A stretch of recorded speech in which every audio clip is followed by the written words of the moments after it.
Traders, how are you? With Marcello, founder of the Day Trading Academy. Today we're doing the recap of what happened in the markets last week, the economy, finances, the wars that are going on. This week we have very good jobless data, which is good for the economy, but technically not good for you and I. We have Elon Musk dropping another AI and much, much more news. Let's go ahead and get started.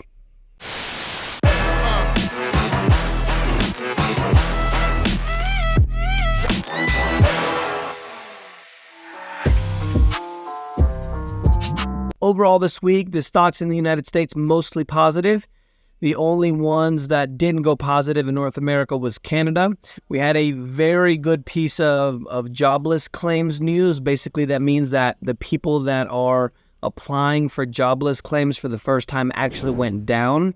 That would imply that the labor market is tight, which means that the labor or the economy is doing very well, which is not a good thing for you and I in the long run due to the fact that if the central bank looks at that data, then they'll decide to either leave interest rates higher for longer or they'll decide to raise interest rates. So what happens when they raise interest rates?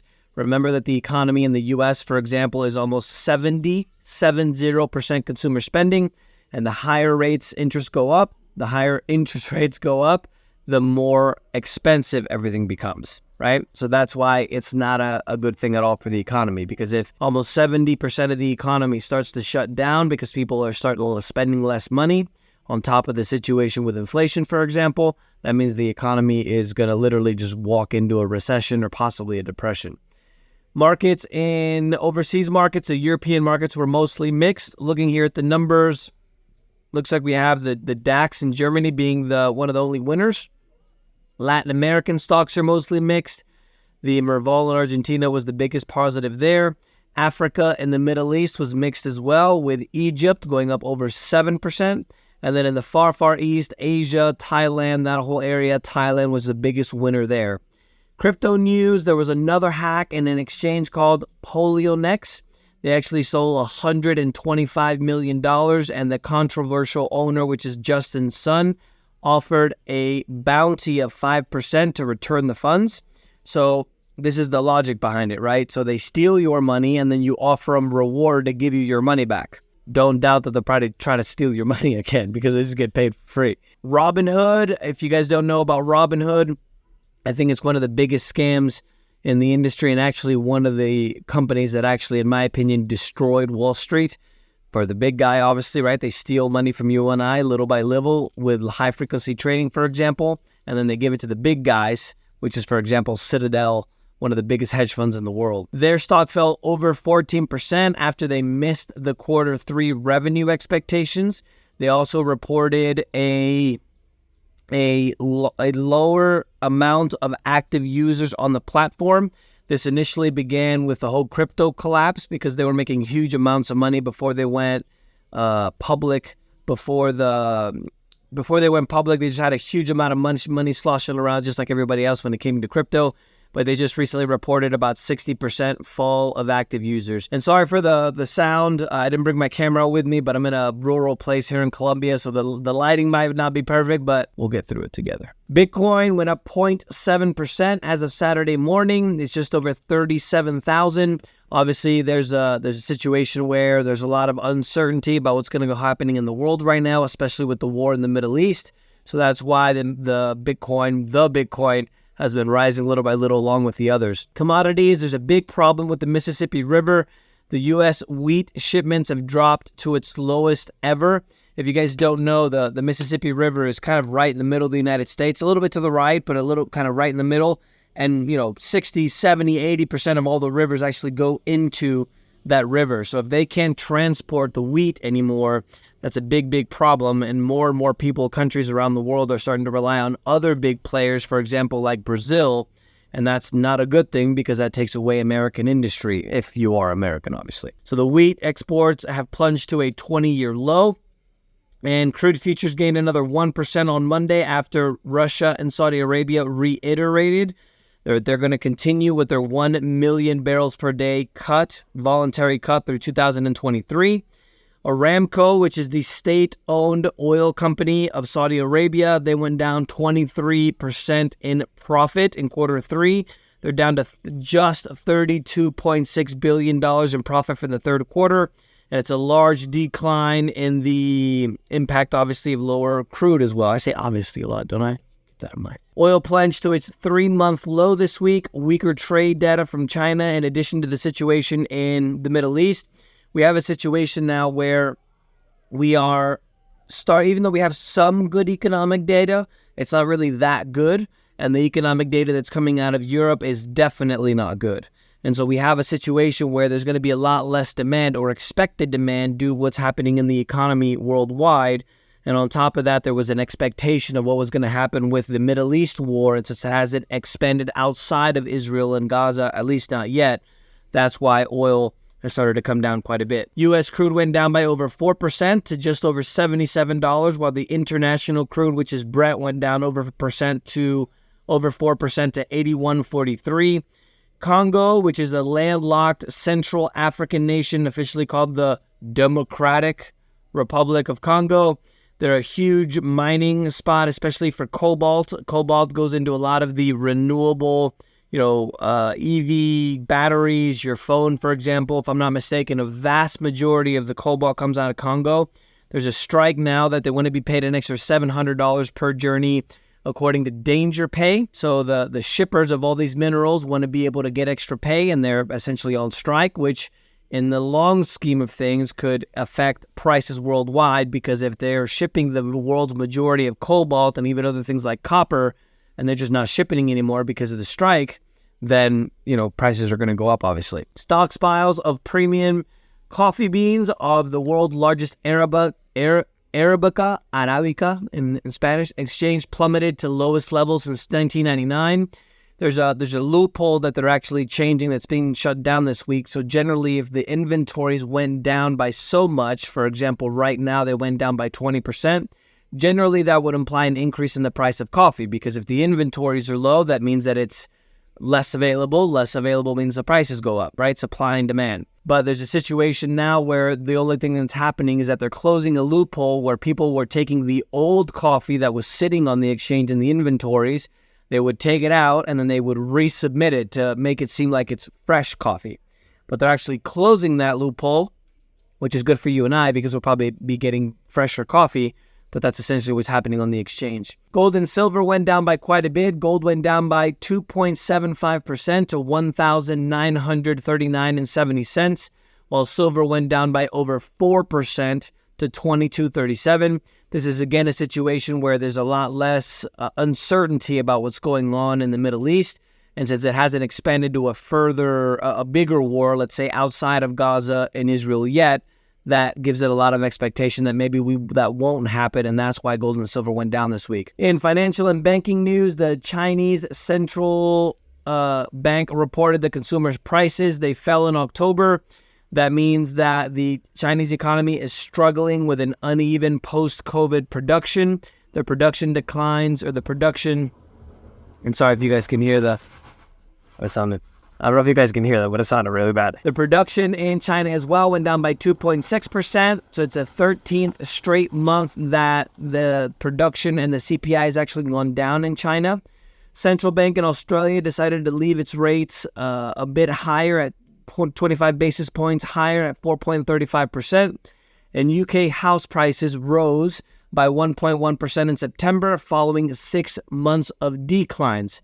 Average prices overall for the year are down 3.2%, and the U.S. average interest rate for a 30-year mortgage came back down from 8% at its peak to 7.61%, the peak of this cycle, let's call it. Largest one-week decline in over a year, but the amount of people applying for a mortgage still isn't really going up to previous levels. It went up 2.5%. And remember that if the consumer spending in the United States is almost 70% of the economy, that means that the housing market is about, the last time I looked, 17%. So if we have those things that aren't doing very well, there's a situation that the overall economy in the United States isn't doing well at all. Norway's core inflation rose by more than expected. It's still higher than the central bank wants it to be. And the U.S. Financial Services Division of a Chinese bank in the U.S. suffered. I'm missing the U.S. word, the English word. Got hit by a cyber attack. And I don't know if you guys remember what happened during pandemic. Here comes Conspiracy Marcello. They did a simulation of a worldwide pandemic in 2019 before 2020. And sorry for the bite that's coming through here. Well, the same people, the elites and the WEF and the guys at Davos, they basically have been doing a simulation of a worldwide cyber attack event. So I'm starting to see the patterns here, right? I've been in the trading industry for so long, my mind is kind of trained to see patterns. And so the bank, a Chinese bank in the U.S. just got hit with a cyber attack.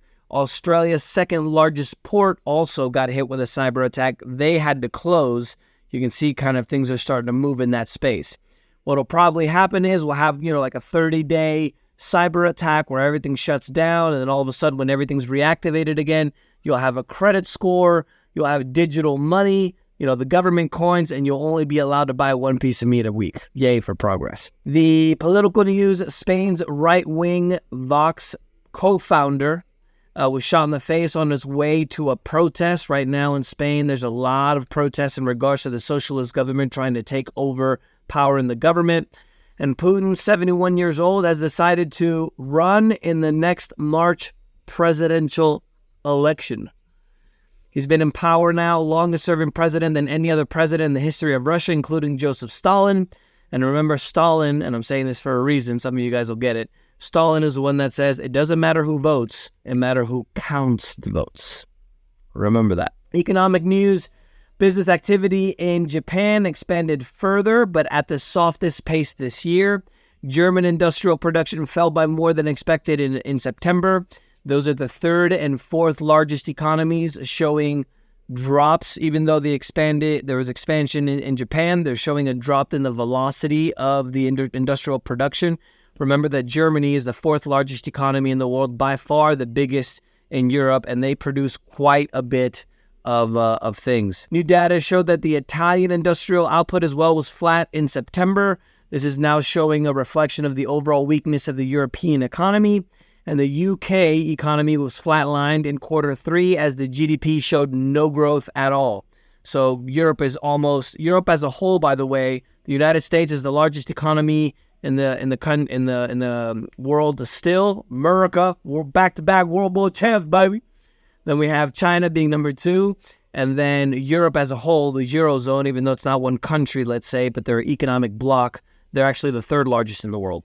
So if the third largest in the world isn't doing well, it's gonna cause some repercussions. Initial filings in U.S. jobless claims, as I mentioned to you guys, declined slightly last week by 3,000 to about 217,000.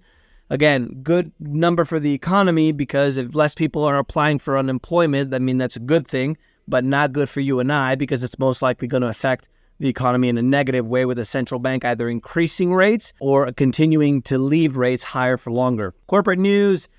Tough place in San Francisco. McDonald's, after being there for 30 years in downtown, McDonald's has decided to close their downtown branch, their downtown franchise in San Francisco.